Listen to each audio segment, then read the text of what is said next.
Hello, everyone, and welcome back to the Scottish Disney Cars Collector YouTube channel. Oh, I have been excited for this. Also, apologies if you can hear chewing gum. I have some in my mouth at the moment. Need to freshen up my breath. I also forgot to spit it out before doing this review, but we're just going to roll with it anyway. This review, unfortunately, is not going to go as planned. Before we get into this, I need to go over a few things. So, having chewing gum. I'd put chewing gum in my mouth before I realised that I was going to review it this afternoon. Normally, I wouldn't tend to. It's fine. It's been craziness since then. Doesn't matter. I'm sure you can put up with it. Some weirdos out there might consider it ASMR, but anyway, that's just a joke. But unfortunately, this video is going to have to be handheld. This is not the way I want to do this, but I don't have a choice. So basically, and I think unfortunately my videos are going to be handheld for a little while, because yesterday my phone, which I use to record videos, I was recording a video with my partner, which you have probably seen out by now, and basically I took my phone out of the case. It was fine, we done the review, blah blah blah blah. Then I put it back in, and then I thought it didn't go in quite right, so I took it back out, and quite right to do so because the back of my actual phone came off and was sitting inside the case. I have a Samsung. Oh no, it's not a Samsung. It's a Huawei phone actually, but it's similar to Samsung. Basically, the reason why I went for it is because it has better camera picture quality apparently than a Samsung. But basically, I'm sure people will know this, but these types of phones nowadays normally have the backs glued to them. It's not like the old days where you switch out a SIM card and you remove the battery and all that. That's a thing of the past. If you switch your SIM card now, you take it out the side. Unfortunately, I think just over time, I have had this phone for 3 years, and I do have a contract on this phone. I don't know when I'm next due an upgrade, but basically, I think just due to age, but also the heat that my phone will, make with like charging up or just sitting inside the case and in general and being in my pocket, the glue's just weakened over time basically, and it has came away unfortunately. So it's kind of like stringy, melty. It's not like proper sealed because this is the thing, you can't take the backs off of these phones because there's no need for you to do so. I see why they've designed it that way. And I had an accident a couple of years ago where I won't go into it, but basically I took the back off and, well, of course, regretted that and had to get a new phone. But anyway, so unfortunately, due to this, I need to do this handheld because I do not want to risk taking it out of this case because it's a hazard, basically. I managed to get it sealed back on. My partner gave me a hand and we just put it back in the case. I think I'm just going to leave it in there until I'm due my replacement or when the contract runs out, whatever.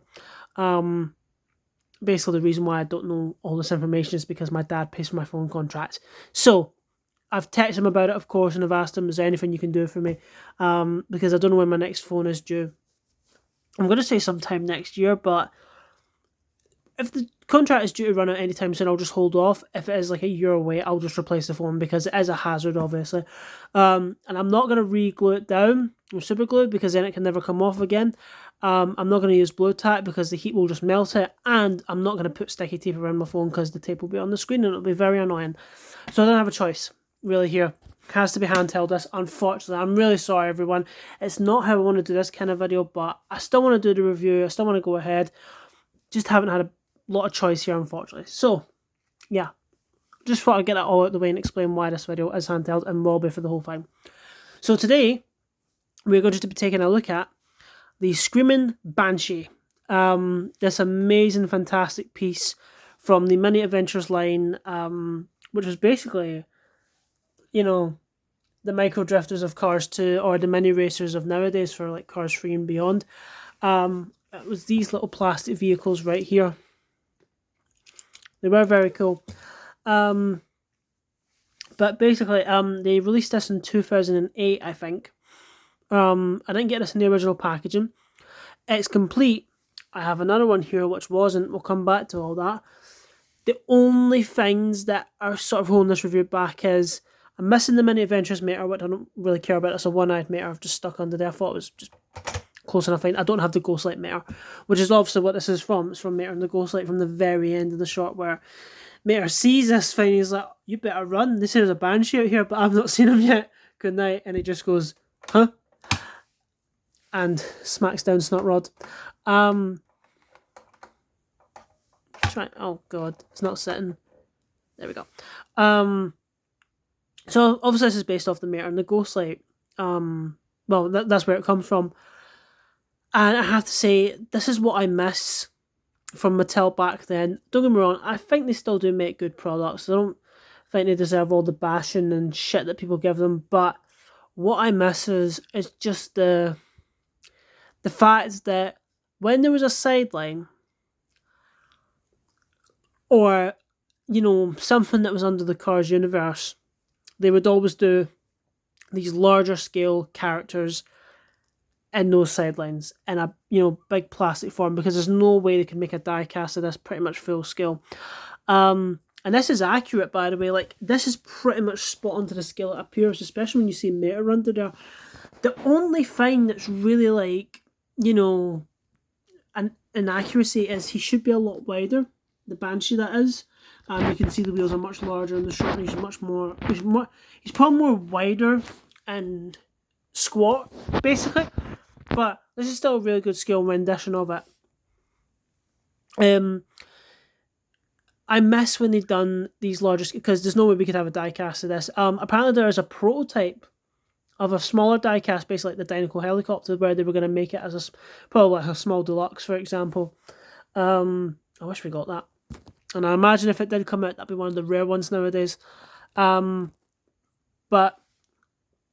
because of the size of this thing, yeah, obviously doing it in a sideline in plastic was much more ideal. The other thing is they kind of have done this for a few.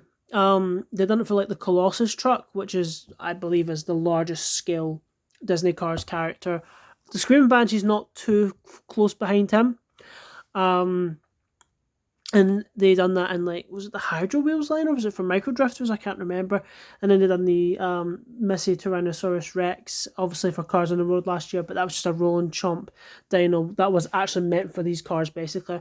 But we still get that now, but just not as often. And I'm sure there's probably another larger scale character they could maybe do. But Mini Adventures was an interesting line. I didn't have too many growing up. You can see here the 3 Mini Adventures we're going to use for the video. I don't have the Mater this came with, unfortunately.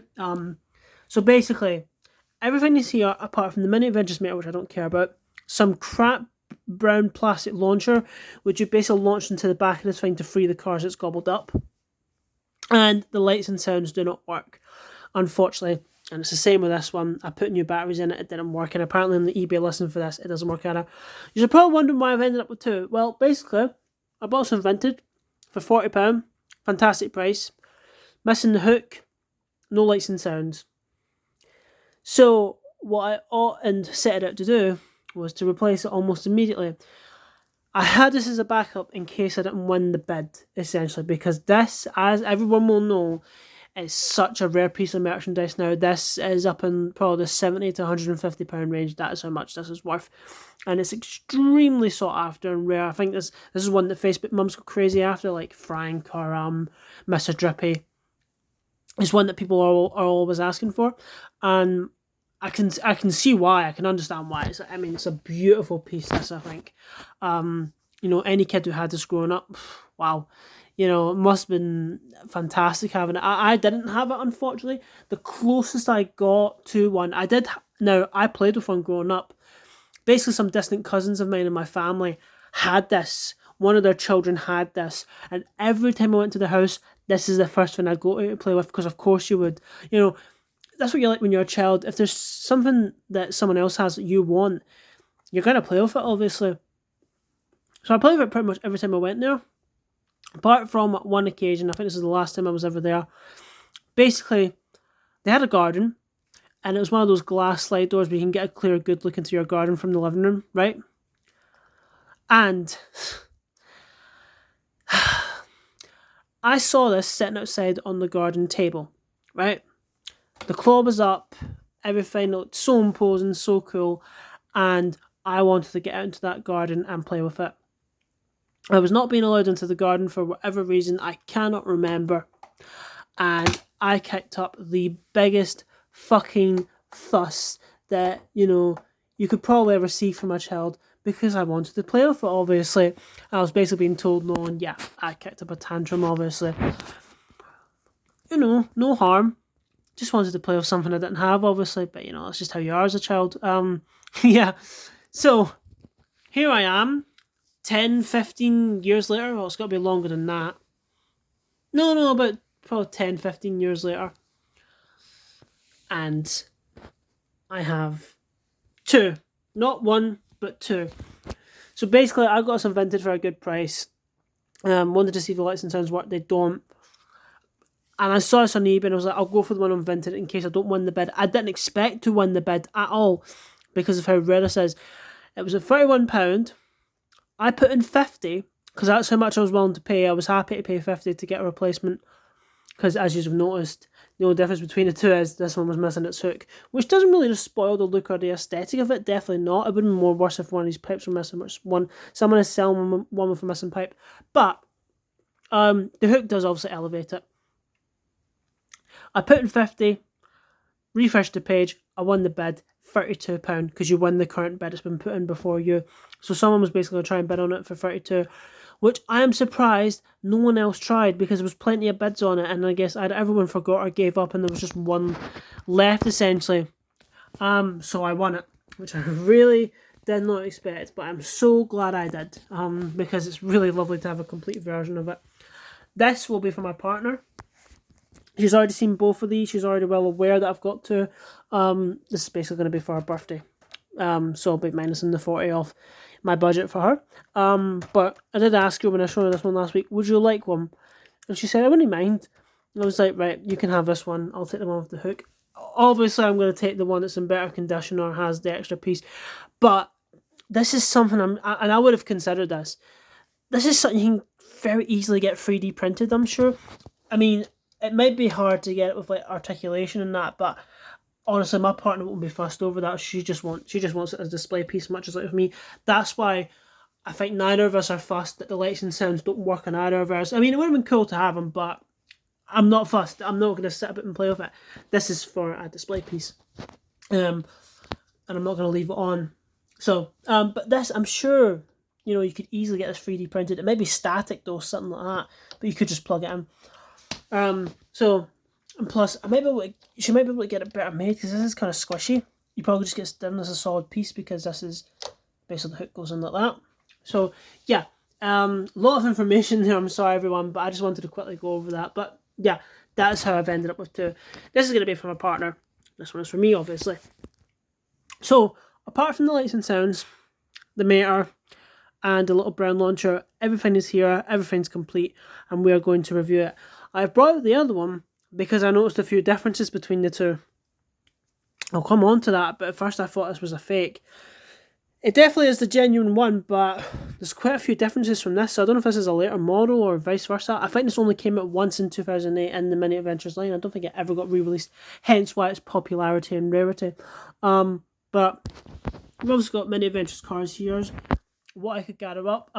Mini Adventures was something I didn't have too much of when I was a kid. I've actually gathered these all up in like the last couple months this year. So, charity shop, market, Barris Market.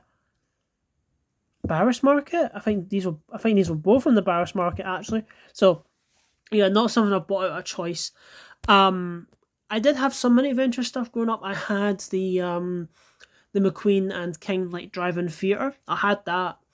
What as well did I have? I had like it was one of the few replica pieces we got. The drive-in theatre was actually pretty good, but that had like a dirt trap McQueen and King in it. I still have them about somewhere. No idea where they are though. I also had two versions of Lizzie and Red each. Red was like blue and white. And then Lizzie was like yellow and black, and it was like yellow Lizzie with hot rod flames. I think red was as well. Don't know why I got 2 packs of them, but anyway, I only had about 6 of these growing up. Now I have 9, but obviously these are what you scale with for this, and I'll use them in the video. But we'll also have some other fun. Got micro drifters here because they surprisingly work really well on this, and some cars that I don't really care about testing this with. So, enough rambling. Let's get into the review.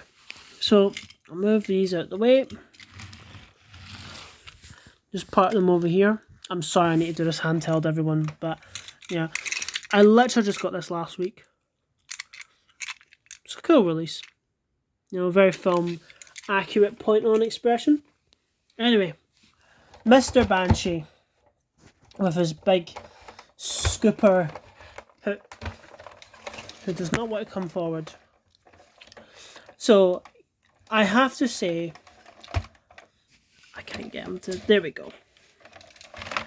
I think this is my favourite piece of Cars merchandise that I own. Easily. The expression is amazing. The smashed eye is so, that always creeped me out as a kid. Even now it still kind of freaks me out. It's like, what's a smashed eye like for them? Is it just the glass coming out? Like, what would they wear as an eye patch? You know, it's a freaky thought to me, but I love how it's represented here. The jaw does move up and down. You can see that rotation inside, because basically it gobbles up the cars, which we'll go over. But you can move the jaw on its own, I think. See, this is the problem of doing this all handheld. Apologies everyone, but I don't have a choice. So either let that hold me back or do the review. You can sort of move this up and down, but you know, if you really want it in a certain pose, you're going to have to wheel it about first. The jaws, the Banshee, the dirt underneath, the two big massive prongs. The expression's amazing. That massive jaw. It's basically just a great big, you know, like Tonka truck. Great big Tonka truck. And the fact there's real vehicles out there like this, it's scary because they're huge. Huge vehicles. I'd love to see one of these in person. The differences in the wheels, one's more dirtier, one's more less dirtier. I think these have both been slightly different made because the front wheels are rubber, which is interesting. The back ones are plastic. I think the rubber to help the gimmick work better. That's my guess anyway. Pipes are really cool. Pretty solid they are. Here's the big dump area. And caution sign on the back. This fucking hand I hate so much because it's clearly there to tell the child, oh, you press that and it opens. It's like, what?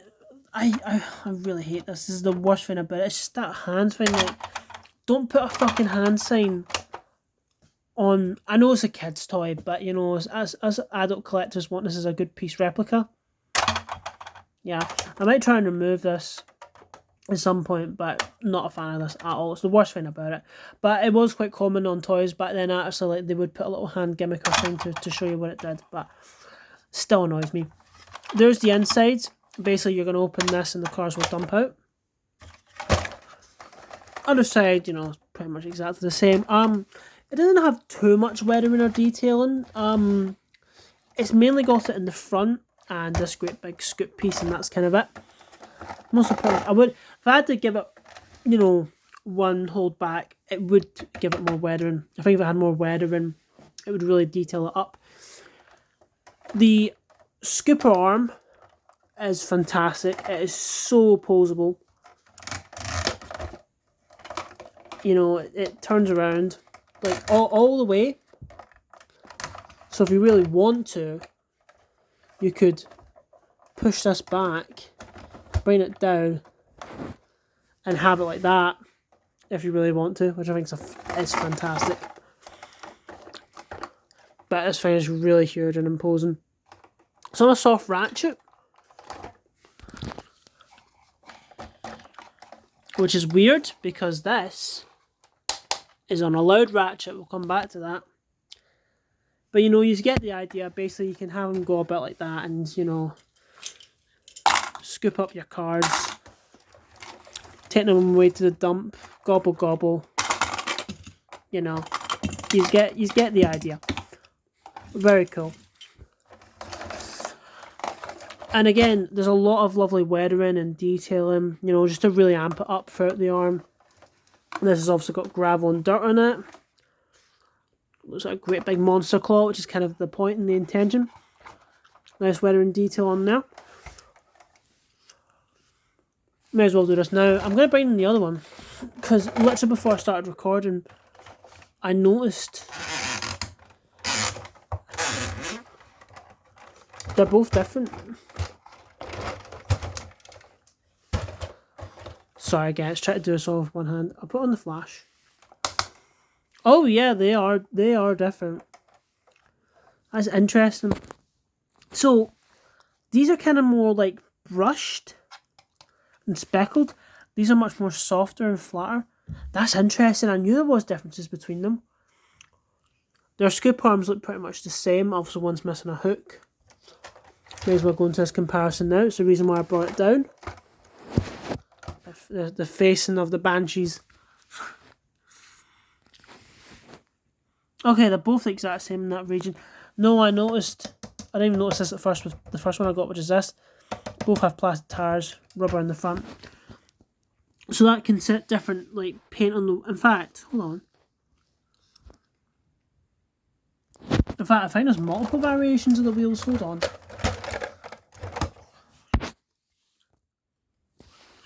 Yeah, there is. There's different weathering across all of them. That is interesting. Did they just refine this more later on? I really don't know. I don't know much information about this toy, to be honest. I've seen the original packaging. I had to go and look that up to find out what batteries it took, which are the small button cell batteries, which is odd for this kind of toy. You would think it would be like at least AAA's at most, but no, it's those tiny button cell batteries. Of which, when I tried to replace them in this one, the compartment was corroded, so it's definitely not working in that sense anymore. Maybe we'll clean it. I'll give it a clean at one point and see if it works. But if it's already far gone at that stage, it's probably not going to work again. I don't know what the idea with this one is. Just said in the description, lights and sounds do not work. So, yeah. The fronts, pretty much the same, actually.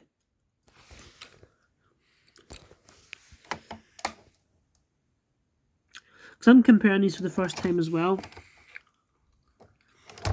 The one without the hook probably has a slightly more speckled design. This again is much more rougher and faded. Yeah. It's interesting, isn't it, when you compare two things that are basically the same thing but have differences. Front's looking pretty much the same. A bit underneath.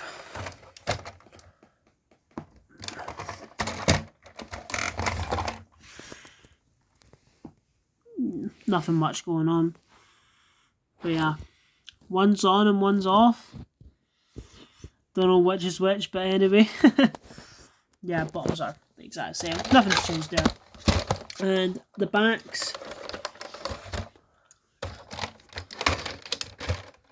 Yeah, so I thought they were different, but they're very slightly different.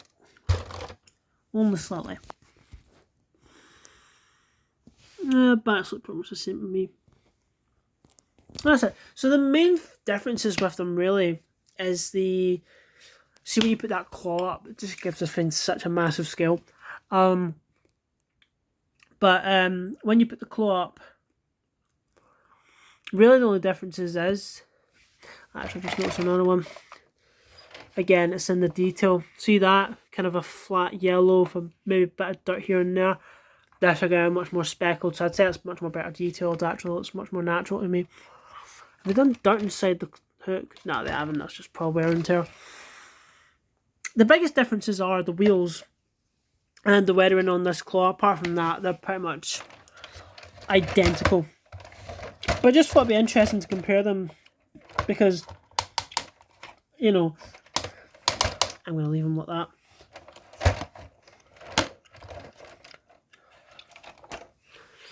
There you go. They're essentially the same toy, obviously, but different in terms of paint. So, see what I mean about the massive like posability on this thing? It's fantastic. The other thing that I've noticed is, well, unfortunately on what's meant to be my definitive one, This arm's very loose. Like, it won't stay in one position. It kind of droops down, whereas the other one, I mean, this can stand straight up, and it's not going to move or anything. Twist it around, the whole lot. And again, loud ratchet, soft ratchet. I don't know if it's just due to age on that, or they made them slightly differently in like the year it came out, but yeah. And obviously this has the hook missing. So basically you plug this in, from what I can tell. So yeah, the hook, not as cool as this obviously, but you know, it's still pretty amazing. So I think this is supposed to be a ratchet, but again, it's just gone over time. But look, if I turn it around, it just drips straight down, and that's it. So really the only way I can get it to stay up is if I turn it and it rests on top of the pipe. But it does go up and down. You can put it like that if you really want to. The hook is pretty cool. Reminds me of Moana's hook. Not Moana, but what's his name? He's got that great big fishing hook in the film. Can't remember his name, but yeah, it kind of reminds me of that. But yeah, hook does spin all the way around, and you can even tuck it up inside if you want to. I like to leave it like that. Not much to this. I kind of wish it wasn't hollow, and they at least sealed this off up until the point where the hook would sit in. So maybe about have plastic up to here and then leave it. I don't like how that's hollow at all. Kind of feels like just a flat stationary set dressing piece. It's a bit like a rotor cast where, you know, it's hollow essentially. But I still love the posability on it, and you can even get it, right? This is what amazed me about it. You turn that around this way, have the hook dripping down, and just lift it, hold on.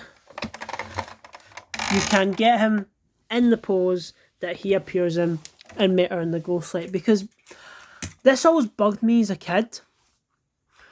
Now, I mean, this shows you how amazing neurodivergent people are, the fact we notice this stuff when we're a child, but I noticed that the hook was the other way around from the toy. So on the toy, Scooper's this side, hook is that side. In the short, the hook is this side, the Scooper's that side. Now, because it's an animation render, it's Pixar thought, well, that has to be the definitive accurate one, isn't it? Because of the source material it's from. And then I looked at this toy and I was like, that's so annoying they got that wrong. It's an inaccuracy, you know, and it really bugged me for years. And because I wasn't sure of how this toy worked and posed about in that, because I couldn't remember from the one I played with during my childhood. In fact, I think when I was a child and played with my cousins once, I might have tried to swap these two parts. That's how big I was on the accuracy for it. However, I'm amazed to find out, getting one with this hook, you can get it in that pose. This is kind of a rough mock-up for now, but, you know, if I flail it out a bit in that, it does look much more natural. So I don't think that is a toy inaccuracy. I think that's probably accurate to Pixar's render, but somehow just the end of the shot, his arms are kind of crossed over, you know, scourging over Mater like that, obviously. So, yeah, you can get it in that accurate pose, which I love. I think that's fantastic. But, yeah, now getting onto the actual gimmick of the thing, and then we'll wrap this review up. It gobbles up cars, obviously. So, if I move things out of the way, you have Mr. Banshee. And basically what you can do is have your mini adventures flailing about. You can come down rampaging, scoop them all, and he's been gobbled.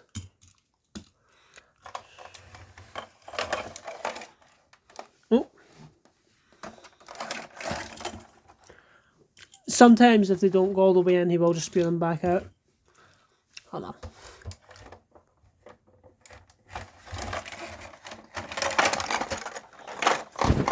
There you go. And to release them, pretty basic. And this is what the launcher did.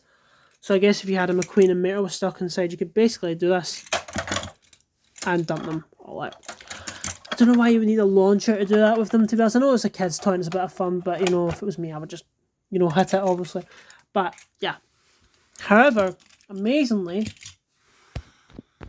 actually, tell you what, I'm not going to go over this first just because of the mess it's going to make, and to get them all, it'll be a pain. So before we go into micro drifters, which work amazing in this film, I'll use some actual cars here that I don't really care about.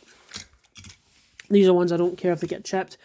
I was not going to use just my straight out die cast or mini racers. I don't have any spare mini racers, and I don't want them getting chipped and bashed and all that.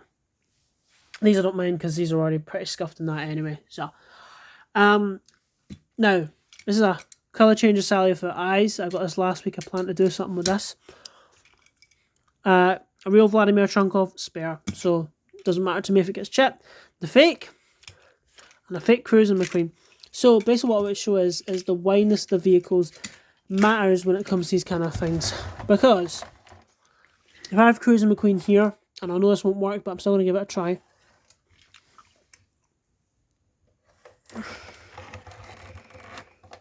Yeah, these two. Basically, see the way I just kicked up there? Yeah, I'm not going to force that. Basically, too wide.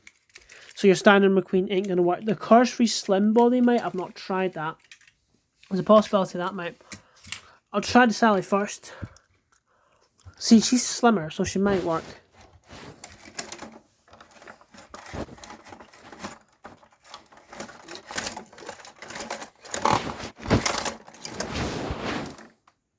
Oh my god, she worked! Holy shit. I wasn't expecting that. Can we get 2 Vladimir Trunkovs in here? Obviously these are slim cars, so you know they will, or should work better.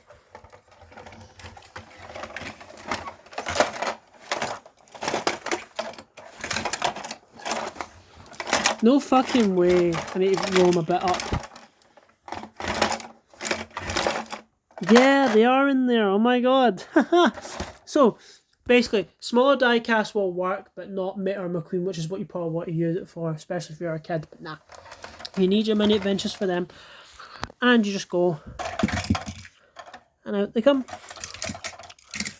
So yeah, pretty cool that. You can get certain ones to work. So Cars Free Slim Body McQueen should work in that actually. So if you have that, probably will. And what I found was amazing, I mean, because they're tiny, micro drifters, which I'm just going to roll out on the floor.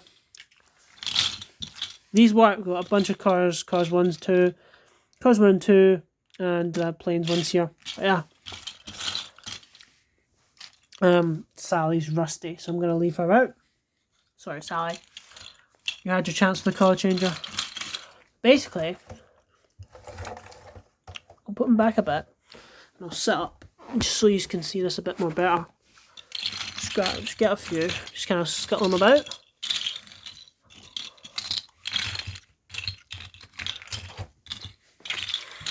I know, the micro drifters are trying to get away. But here comes the Screamin Banshee.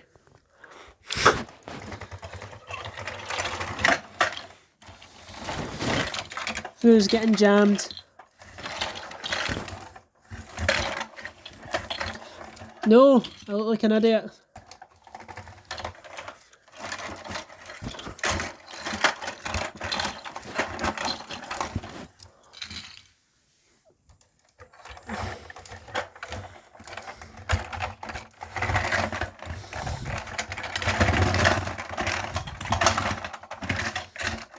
And they've already started coming out the back.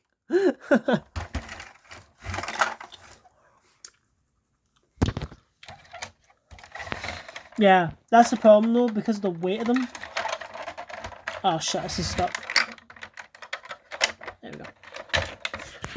Because of the weight of them, they will tend to obviously, you know, basically, well, the door can open depending on the weight of the item. But if I just get a McQueen and a Finn and a Dusty, yeah, I mean, you get the idea. Basically, micro drifters do work, which is pretty amazing.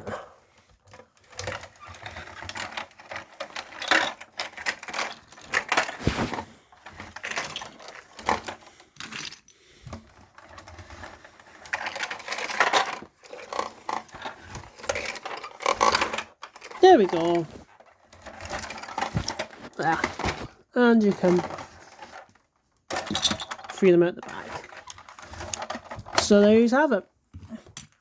And of course, if you want to even store some away or transport stuff,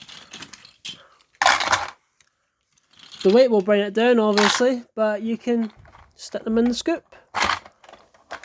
And there you go. Probably works better with that one because the arm is more solid. But yeah, everyone, that is my review of the Screamin Banshee. A really cool and lovely piece, I think, this. It really just makes me... I'm trying to say all this while scooping these fucking micro drifters out. There we go. There's no more in them, is there? Nah. It really just makes me miss the days of, you know... Just when Mattel, you know, like, put larger scale stuff or, like, big characters or try to get everything out at once. And, you know, I'm saying this in the year where everyone seems to be hating Mattel. I want to make this very clear. I'm one of these people who do not hate Mattel. I still think they put out fantastic products and we can get great things like this. I don't mind Race and Rescue. Those people keep clamouring about it. I think it's fine. It's been selling well. To me, that what should matter the most. You know, we might not like the quality of what they're making now. I think overall they're alright. I'm like Docket. There's some designs I do like. There's some designs I don't like. But I'm very open-minded to all of it. And I'm still going to buy them anyway. And that's what amazes me about these people who complain. It's like, you still buy them. So, you know, you're feeding into Mattel. You're giving them what they want, which is your money. But just being genuine about that, like, they're selling well. It's no wonder they're going to bring them back again for next year, even if it's just re-releases. So, you know, to me, Mattel still make great quality products, of which, by the way, these flaps inside are very soft rubber. Did forget to mention that. And, you know, like, we can still get good stuff like this. It's just where Mattel chooses to do that. You know, I don't think... I mean, I'd love to see this get re-released. I don't think it ever will, though, unfortunately. I hate saying that, but I don't think it will. So, if you want one, and you get it for, you know, a fantastic price, definitely scoop it up. I mean, I got this one cheaper than that. It shows you can still get these for a reasonable price. I paid £40 for this without the hook, £32 with £3 something postage with the hook. I paid less for this one than that. You know, you can still find it. But buy it now, options on eBay are about up to £70, which I'm going to say in all honesty, given the age and how old it is and how rare it is, I think that's a fantastic price. I don't know what this retailed at back in the day. If I had to hazard a guess, I'm gonna say about £30-40. I'll probably paid about roughly the retail price. But it's a beautiful piece, I think. And, you know, it's one of the few characters or variations we have from Mater and the Ghostlight, because there's not a lot from that shot we can get. It's literally just... I like to put Mater under there. It's literally just what Ghostlight Ramon, the paint job, Mater with the Ghostlight that glows in the dark, the Screamin Banshee, and that's it. There's no other variations of characters because it's, you know, it's a short, it's like 5-6 minutes. But yeah, so it is great. We can complete that whole lineup essentially because there wasn't a lot to do from it, and it was like 3 characters. So yeah. Anyway, I'm going to wrap up this review because it's 40 minutes, but I love this thing. I'm very happy to finally have one. I've loved playing about with it and fiddling with it, and it just brings back such great memories, and, you know, I can't wait to display it with the others because it's so perfectly in scale, you know. It's a beautiful piece, really is, and if you get one for a good price, snag it. It's so worth it. Again, I'd even say it's worth the £70. Really is. But yeah, thank you very much for watching, and I will see you all soon. Goodbye.